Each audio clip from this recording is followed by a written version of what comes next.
Promo 2 చూసిన తర్వాత ఎంతమందికి సంజన గారిని చూస్తే డ్రామా క్వీన్ ఎలా అనిపించిందో లైక్ చేసి కామెంట్ చేయండి. లేదు చాలా జెన్యూన్గా ఆర్గానిక్గా చాలా హార్ట్ఫుల్గా బాధపడ్డారు అన్నోళ్ళు కూడా మీ కామెంట్ పెట్టండి, లాజిక్ పెట్టండి. ఏంటా బాధ, ఏంటా జెన్యూనిటీ, ఎందుకు హౌస్ వాళ్ళు అందరూ ఏమైనా కార్నర్ చేసేసారో కూడా కామెంట్ చేయండి. నాకైతే సంజన ఈజ్ సక్సెస్ఫుల్ అనిపించింది డ్రామా క్రియేట్ చేయడంలో. ఎందుకంటే ప్రతి దగ్గర ఏదోలాగా కంటెంట్ క్రియేట్ చేయాలని చెప్పి ఆమె ఫస్ట్ నుంచి ట్రై చేశారు. స్టార్టింగ్లో మన దరిద్రానికి కొన్ని వర్కౌట్ అయ్యాయి. దానివల్ల ఆమె అవే రిపీట్ ఎందుకంటే ఆమెకున్న అస్త్రం అదే. చివరికి ఏమైందిరా అంటే ఆ అస్త్రమే శాపంలా అవుతుంది, అవ్వబోతుంది కూడా. ప్రోమోలో కొంచెమే చూపించారు, మెయిన్ ఎపిసోడ్లో చాలా జరగబోతుంది. కొన్ని కనెక్ట్ చేసి చెప్పడం ట్రై చేస్తే, ఎందుకంటే మనకు తెలిసిన వాళ్ళు కూడా వెళ్ళారు కాబట్టి అక్కడ ఏం జరిగిందో తెలుసు. ఈరోజు షూట్లో యాక్చువల్గా చాలా ఎక్కువ కంటెంట్ ఉంది, అందుకే 2:30 వేసారా. ఇంకా ఉంది, తర్వాత బర్నీకి దొబ్బులు పడతాయి, డెమాన్ పవన్కి దొబ్బులు పడతాయి, రితువుకి దొబ్బులు పడతాయి, ఇంకా చాలా ఉంటుంది. సంజన గారికి కొన్ని ఒక పనిష్మెంట్ కూడా ఇచ్చారు, నేను ఆల్రెడీ చెప్పినట్టు. అదంతా క్రిస్టల్ క్లియర్గా లాగించేస్తా, చాలా షార్ట్ అండ్ స్వీట్గా లాగించేస్తా.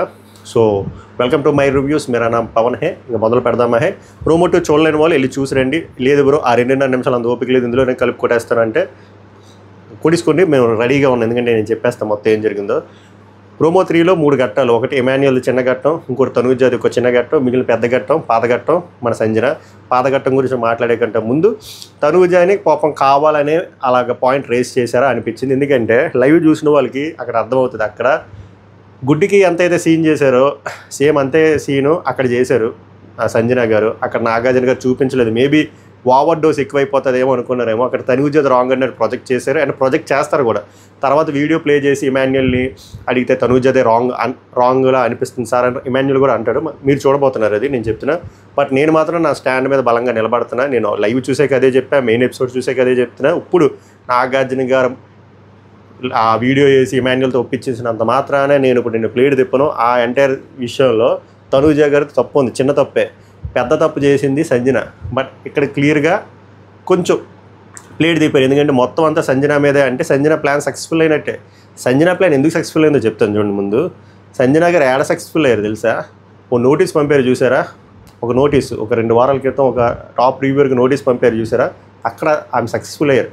సంజన గారు లోపల ఎలా అయితే డకోటా గేమ్ ఆడుతూ సక్సెస్ఫుల్ అవుతున్నారో, వాళ్ళ పిఆర్ కూడా బయట నుంచి అదే డకోటా గేమ్ ఆడి సక్సెస్ఫుల్ అయ్యారు. ఎలా అయ్యారా అంటే సంజన గురించి మనం మాట్లాడుతున్నాం, తెలుసో తెలియకో ఆమె గురించే మాట్లాడుతున్నాం. ప్రతి రివ్యూరు మాట్లాడుతున్నారు. ఆ రోజు ఎవరికైతే నోటీస్ పంపారో ఆ రివ్యూరు స్పందించడం వల్ల ఎక్కువ మందికి తెలిసింది సంజన గురించి. Free marketing, everything is marketing. వాళ్ళ పిఆర్ కొన్ని కోట్లు ఖర్చు పెడితే కూడా రాని మార్కెటింగ్ ఆ 2-3 రోజుల్లో ఆ రివ్యూరు, దాని తర్వాత మిగిలిన వారి రివ్యూర్లు కూడా, నేను రివ్యూర్లు ఏం తప్పనట్లే, వాళ్ళ ఆవేదన వాళ్ళు ఎక్స్ప్రెస్ చేశారు. బట్ దానివల్ల ఏమైంది? ఏం పేరు బయటకు వస్తుంది? థంబ్నెయిల్ మీద ఎవరి ఫోటో ఉంటుంది? సెర్చ్ ఇంజిన్లో ఏ కీవర్డ్ ఉంటుంది? Sanjana Sanjana Sanjana. So free publicity. So పిఆర్కి కావాల్సింది అదే, మేత వచ్చేసింది. ఇప్పుడు దానివల్ల ఏం జరుగుతుందిరా అంటే, ఇప్పుడు దాని తర్వాత ఆమె గేమ్ ఇంకా డ్రాస్టిక్గా డౌన్ఫాల్ అయిపోయింది. సో ఎవరికైతే నోటీస్ పంపారో అది ఒక్క నోటీస్ పంపిన రివ్యూర్కే వర్తించకుండా పిఆర్ గేమ్ ఎలా ఆడుతున్నారంటే రివ్యూర్లు అందరి మీద దోశారు. సంజన గారిని కావాలని టార్గెట్ చేశారు. ఒక పెద్ద రివ్యూర్ వెనకే వీళ్ళు కూడా ఆ ముసుగులోనే వెళ్ళి సంజన గారిని తొక్కేస్తున్నారు, ఇది చేస్తున్నారు, అది చేస్తున్నారు అని చెప్పి తెలుసు. జనాలకి ఫ్యాక్ట్స్ తెలుసు. బట్ కొంతమందికే తెలుసు కదా, కొత్తగా చూసిన వాళ్ళకి చాలామందికి అది ఏమనుకుంటారంటే ఏమో నిజమేమో అనుకుంటారు. లేదా అవన్నీ పక్కన పెడితే నెగిటివ్ పబ్లిసిటీ, పాజిటివ్ పబ్లిసిటీ ఒకటి ఉంటుంది. ఇక్కడ నెగిటివ్ పబ్లిసిటీలు అప్లై చేస్తున్నారు. So end of the day మనం ఓన్లీ సంజన అని వారం రోజులు గింజుకుంటున్నాం. మనమనే కాదు, ఏ రివ్యూర్ అయినా సరే, ఎక్కడ ట్విట్టర్లో అయినా సరే. సో ఈ ఎంటైర్ థింగ్ ఎలా మొదలైంది? వాళ్ళు నోటీస్ పంపడం వల్ల అయింది. ఆ నోటీస్కి రెస్పాండ్ అవ్వకుండా ఉండుంటే, అంటే వాళ్ళు రాంగ్ అనట్లే, అటుపక్క పర్సన్ రెస్పాండ్ అవ్వడంలో తప్పేం లేదు. బట్ ఆమె సక్సెస్ఫుల్ అయ్యారు. ఆమె ప్లాన్ ఇప్పుడు ఆమె గిల్లి సైలెంట్గా కూర్చొని నవ్వుతుంది. ఇక్కడ కూడా ఆ రివ్యూని గిల్లి సైలెంట్గా కూర్చొని ఉంది. అంటే పిఆర్ సక్సెస్ఫుల్ అయ్యారా? ఇంట్లో కూడా అదే చేస్తుంది. చూడండి, ఆ సిరీస్ ఆఫ్ ఎగ్జిక్యూషన్ అన్నీ. షాంపూది చేసింది, అంతగా వర్కౌట్ అవ్వలేదు. తర్వాత గుడ్డు చేసింది, సక్సెస్ఫుల్గా వర్కౌట్ అయింది. దాని తర్వాత చిన్న చిన్న దొంగతనాలు చేసింది, వర్కౌట్ అయింది. దాని తర్వాత దొంగతనాలు ఏమంటారు రివర్స్ కొట్టడం స్టార్ట్ చేసి ఆమెకి ఏం చేయాలో అర్థం కావట్లేదు. దాని తర్వాత ఇక్కడ ఏమంటారు ఈ సెల్ఫ్ ఎవిక్షన్ ఈ డ్రామా అంతా అయిపోయిన తర్వాత బోర్డు వస్తుందని చెప్పారు దొంగతనం చేస్తే. ఇంకా దొంగతనం లేకపోతే కంటెంట్ లేదు. సో దొంగతనం కంటే ముందు దివ్యానికిత గారి మీద చిన్న గ్రడ్జ్ ఉంది, ఎందుకంటే పనిష్మెంట్ అడిగిందని చెప్పి. సో దివ్యానికితతో మొదలుపెట్టింది ఈ వారం. ఫస్ట్ అది పోపు ఒక్కటే కాదు, ఇల్లులు కారంతో మొదలైంది. ఇల్లుల కారం పోపు అక్కడ పెద్ద పంచాయతీ అయింది. సో అక్కడ కొంత డ్రామా క్రియేట్ అయింది, కొంత సింపతి వస్తుంది అనుకుంది. బట్ ఆమె ఎక్స్పెక్ట్ చేసినది రాలే. సో ఏం చేద్దాం అని చెప్పి 7-8 గుడ్లు మింగేసింది. 7-8 గుడ్లు మింగేసిన తర్వాత అది దొంగతనం, బోర్డు వస్తుందని తెలుసు. బోర్డు కంటే ముందు ఈ హౌస్లో వాళ్ళందరూ గట్టిగా రియాక్ట్ అవుతారు, పెద్ద డ్రామా క్రియేట్ చేద్దాం అనుకుంది. బట్ అక్కడ డ్రామా అవ్వలేదు, హౌస్లో వాళ్ళు సైలెంట్ అయిపోయారు. ఆదివారం చూద్దామని చెప్పి. సో ఈమెకి ఇంకా ఆ లోపల ఉంది, అర్రే రాట్లే కంటెంట్ అని చెప్పి. శుక్రవారం అయిన ఆట మీకు మన టీవీలో చూపించారు కదా, థమ్స్అప్ టాస్క్లో. అక్కడ బర్నీ గారు మాట్లాడిన తప్పు అయ్యి ఉండొచ్చు, బట్ అక్కడ సిచ్యువేషన్ యూటిలైజ్ చేసుకుని సీన్ క్రియేట్ చేసింది. ఆ సీన్ని నాగార్జున దగ్గరికి వచ్చి, సార్ అందరూ నన్ను కార్నర్ చేస్తున్నారు సార్ అని ప్రోమో స్టార్టింగ్లో మొదలుపెట్టారు. ప్రోమో స్టార్టింగ్లో డైలాగ్కి మీకు ఇవన్నీ కనెక్ట్ చేయడం కోసం ముందు జరిగిన సిరీస్ ఆఫ్ ఈవెంట్స్ అని మీకు చెప్తున్నాను. ఇప్పుడు మీరు అర్థం చేసుకోండి, ఎవరు కంటెంట్ చేస్తున్నారు, ఎవరు టార్గెట్ చేస్తున్నారు, ఎవరు టార్గెట్ అవుదామని ట్రై చేస్తున్నారు. అక్కడ ఎవరు టార్గెట్ చేయట్లేదు, ఇవి టార్గెట్ అవ్వడానికి ట్రై చేస్తున్నారు. అందులో సక్సెస్ఫుల్ అయ్యామని మీరు అనుకుంటున్నారు. బట్ ఒకసారి ఓకే, 2 సార్లు ఓకే, 3-4 సార్లు వస్తే ఆడియన్స్కి చిరాకు దొప్పుతుంది. పర్సనల్గా నన్ను అడిగితే నాకు చిరాకు దొప్పుతుంది. నన్ను కనుక్కునే చుట్టుపక్కల ఆడియన్స్ని కనుక్కున్నా కూడా లేదు బ్రో, మరీ ఆర్టిఫిషియల్గా ఉంది బ్రో. ఇప్పుడు నాగార్జున గారు చెప్పారు కదా, there is a difference between theft and prank. ఆమె ప్రాంక్ అనుకుంటే అది ప్రాంక్ కాదు, టెఫ్ట్. అది ఇంకా పచ్చిగా చెప్పొచ్చు, ఆయన చెప్పలేదు, కానీ ఆ డిఫరెన్స్ ఉంటుంది.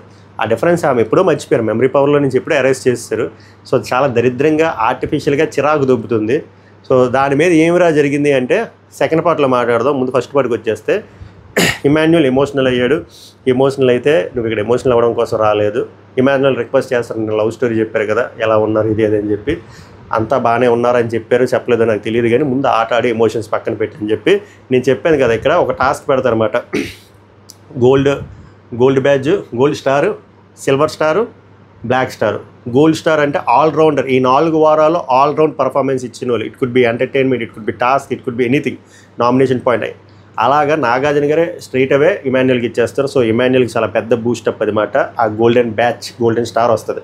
సిల్వర్ స్టార్ అంటే ఓకేగా పర్ఫామ్ చేసిన వాళ్ళు ఒక్కొక్కరు వచ్చి తీసుకుంటారు, వాళ్ళ పాయింట్లు చెప్పి మీరు మెయిన్ ఎపిసోడ్లో చూస్తారు. బ్లాక్ది వచ్చేసరికి పూర్ పర్ఫార్మెన్స్, అది వచ్చేసరికి తనూజ గారు ఫ్లోరా అండ్ మాస్కోన్కి వస్తుంది.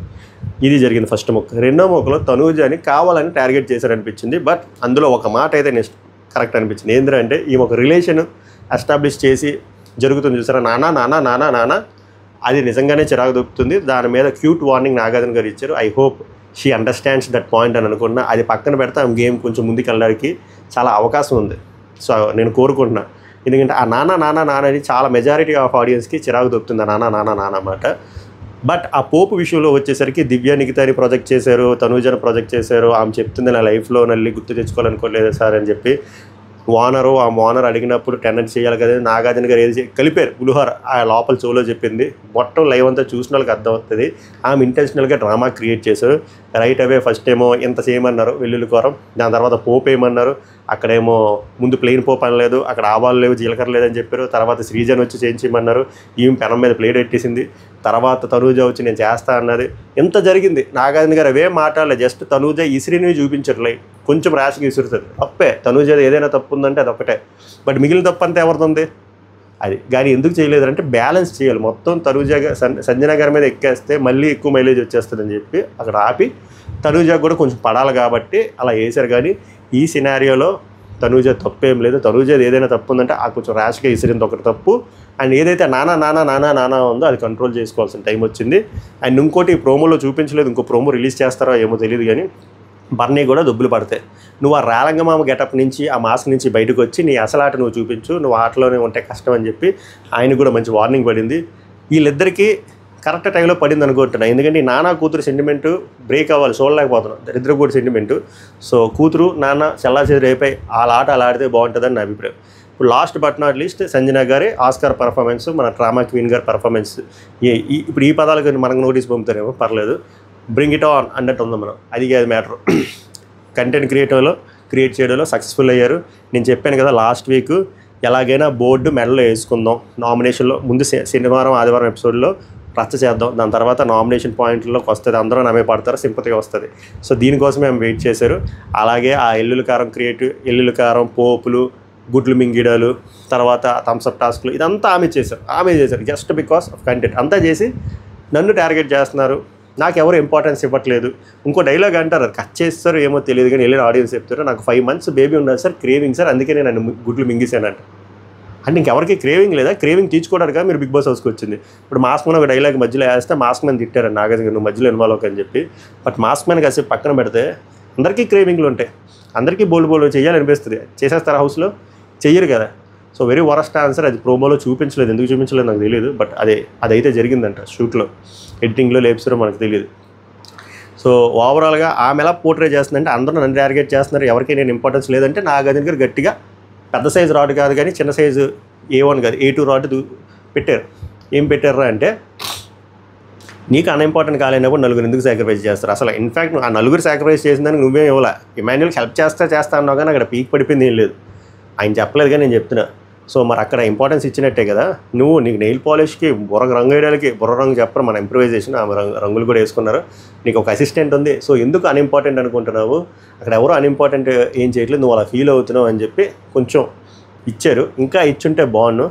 బట్ మ్యాటర్ ఏంట్రా అంటే ఆమె డ్రామా ఒకటేనండి. నాకు అర్థమైంది ఏంటంటే దొంగతనం చేసి నన్ను బ్లేమ్ చేస్తున్నారు, నన్ను కార్నర్ చేస్తున్నారు అనే సింపతి డ్రామా క్రియేట్ చేయడం, ఇది జనాలు ఇసుకెక్కిపోయారు. ఓవరాల్గా ప్రోమో ఈజ్ ఓకే, ఇంకా గట్టిగా ఉంటే బాగుంది అనుకున్నాను. మేబీ ప్రోమో 3 రిలీజ్ చేసాక ఇంకేముంది టైం లేదు. బట్ మెయిన్ ఎపిసోడ్లో అయితే ఇవన్నీ కవర్ అవుతాయి. సో ఇవన్నీ చేయడం వల్ల ఈమెని వానర్ నుంచి టెనెంట్కి మూవ్ చేసేస్తారు. టెనెంట్ నుంచి వానర్ ప్రమోషన్ వచ్చి హరీష్ గారికి చేస్తారు. ఇది ఒకటి జరుగుద్ది, ఇంకా చూడండి చాలా జరుగుతాయి. సో ఓవరాల్గా మీకు ప్రోమో 2 ఏమనిపించింది చెప్పండి. నాకేమనిపించిందో మనస్ఫూర్తిగా హార్ట్ఫుల్గా చెప్పాను. మీకు నచ్చితే లైక్ చేయండి, సబ్స్క్రైబ్ చేయండి. మళ్ళీ నెక్స్ట్ వీడియో కలుద్దాం. సభకు నమస్కారం, ధన్యవాదాలు.